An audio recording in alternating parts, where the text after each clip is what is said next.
ঘুমের থেকে উঠে আমার একটা অভ্যাস আছে, সেটা হচ্ছে উত্তরবঙ্গ সংবাদ পড়ার। তো উত্তরবঙ্গ সংবাদের বিশেষ কিছু খবর থাকে, অনেক সময় আমি সেই খবরগুলো দেখি। তো একটা খবর আমার চোখে পড়লো, যেখানে লেখা আছে ওপারে ইস্কন নিষিদ্ধ করার আর্জি। বা কালকে আমি যা জানতে পারলাম কিছু সূত্র মারফত, যে বাংলাদেশ সেনাবাহিনী ইস্কনের যে একটি চট্টগ্রামের শাখা বলে আছে, সেখানে কালকে তারা গিয়েছিল এবং সেখানকার যে প্রভু মহারাজদের অ্যারেস্ট করে তুলে নিয়ে গেছে। এবং সেই ইসকনের যে শাখা, সেখানে তালা মেরে দিয়েছে। এবং সেখানকার মৌলবাদী জামাত বা ইউনিস সরকার বলতে পারেন, ইসকনকে নিষিদ্ধ ঘোষণা করার জন্য পুরোপুরি উঠে পড়ে লেগেছে। কারণ এই চিন্ময় প্রভু বাংলাদেশে 3 কোটি মানুষকে, সনাতনী মানুষকে এক জায়গায় করেছে এবং পথে নামিয়েছে এই জামাত ও মৌলবাদীদের বিরুদ্ধে। কারণ তারা চায় তারা তাদের মাটি আঁকড়ে ধরে রাখতে। তারাও বাংলাদেশের সন্তান। তারা কেন যাবে দেশ ছেড়ে? তারা কেন পালিয়ে যাবে বাংলাদেশ ছেড়ে, তাদের ভিটে মাটি ছেড়ে?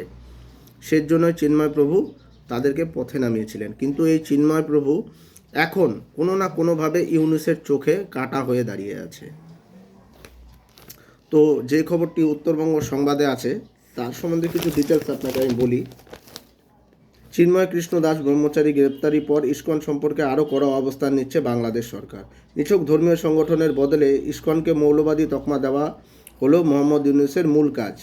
অ্যাটর্নি জেনারেল মোহাম্মদ মনিরুদ্দিন বুধবার ঢাকা হাইকোর্টে বলেন যে ইসকনের কাজকর্ম খতিয়ে দেখতে শুরু করেছে সরকার।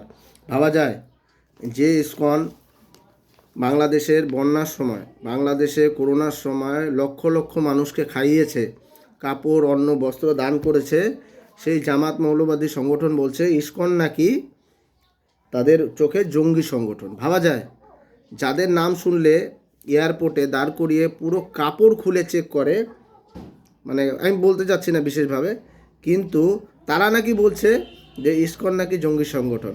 বিশ্বের পরমাণু শক্তিধর দেশগুলি যে আছে না, প্রত্যেকটি দেশে ইসকনের সংগঠন আছে। সেটা আপনি রাশিয়া বলুন, আমেরিকা বলুন, ইউক্রেন বলুন, ফ্রান্স বলুন, চীন বলুন, জাপান বলুন, ভিয়েতনাম বলুন, সব দেশে ইসকনের সংগঠন আছে। তারা আজ পর্যন্ত ইসকন নিয়ে কোনো প্রতিবাদ করেনি বা একটা টু শব্দ করেনি। বাংলাদেশের মতো ছোট্ট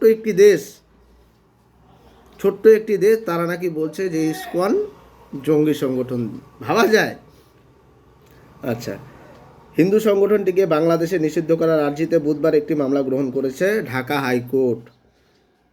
আদালতের সওয়ালে এর জন্য ঢাল করা হয়েছে চিন্ময় কৃষ্ণ দাসের জামিনের আবেদন নাকচ করা হয়েছে। ভাবা যায়, একজন মঠের মহারাজের আবেদন বা জামিন মঞ্জুরের ব্যাপারটা নাকচ করে দিয়েছে ঢাকা হাইকোর্ট।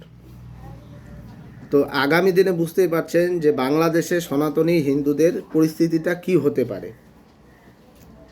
আচ্ছা, আরও খবর আপনাকে একটু কিছু বলি।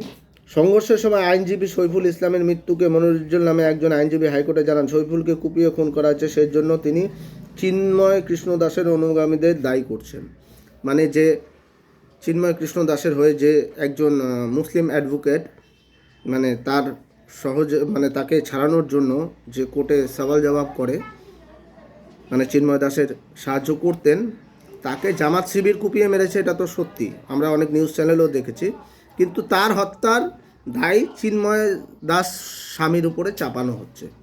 এই হচ্ছে বাংলাদেশের এখনকার পরিস্থিতি। আগামীতে বাংলাদেশের পরিস্থিতি কিন্তু আরও ভয়াবহ বলে রাখলাম। এখনও সময় আছে। প্রত্যেকটা দেশের কাছে অনুরোধ, প্রত্যেকটা সংগঠন, ইসকন যেই সব দেশে আছে, তারা যদি এখনই কোনো স্টেপ না নেয়, আগামী দিনে বাংলাদেশের পরিস্থিতি কিন্তু আরও কঠিন হবে। তাই সজাগ থাকুন, চোখ রাখুন বাংলাদেশের উপরে। হিন্দুদের করুণ অবস্থা চলছে কিন্তু বাংলাদেশে। আমার প্রচুর বন্ধুবান্ধব আছে ফেসবুকে বাংলাদেশের, উজ্জ্বল মল্লিক, মৌমিতা, তারপরে বদারু চৌধুরী, তাদের সঙ্গে আমার প্রতিনিয়ত কথাবার্তা হয় ফেসবুকে, যে বাংলাদেশের পরিস্থিতি কিন্তু খুব ভয়াবহ।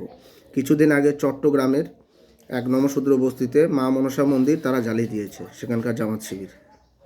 লোকনাথ মন্দিরে হামলা করেছে চট্টগ্রামের। ভিডিও ফুটেজ আছে আমার কাছে। কেউ যদি বলে যে আমি এগুলো ফেক নিউজ ছড়াচ্ছি, আমি ভিডিও প্রুফ দিতে পারি তাদেরকে। বা আর বাংলা, ক্যালকাটা নিউজ, আপনারা নিউজ 18 এইসব টিভি চ্যানেলগুলো আছে, সেখানে দেখুন, সত্যটা জানতে পারবেন।